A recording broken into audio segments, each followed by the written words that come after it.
Plus de 87% des femmes disent avoir été victimes de harcèlement sexuel dans les transports en commun.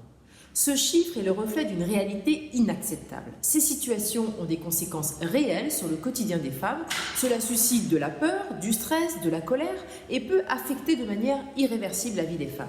Le phénomène est connu, mais trop souvent minimisé ou normalisé. Nous devons réagir.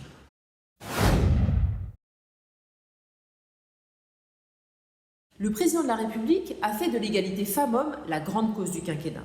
En tant que membre de la délégation aux droits des femmes et à l'égalité entre les femmes et les hommes à l'Assemblée nationale, il me semblait important de traiter de ces sujets dans la loi d'orientation des mobilités.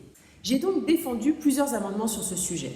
Dans un objectif de transparence, la loi permettra de rendre public le bilan annuel des atteintes à caractère sexiste dans les transports publics pour que chacun puisse prendre connaissance de la réalité des faits.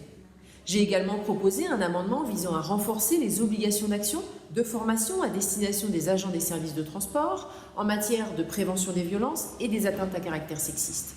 L'objectif étant de mieux former ces agents qui sont au contact des usagers et non des seuls agents des services de sécurité de la SNCF et de la RATP, comme le prévoit aujourd'hui le Code des transports. Un dispositif d'arrêt à la demande sera également mis en place la nuit. L'idée est de pouvoir proposer un arrêt plus proche du domicile afin de diminuer les agressions.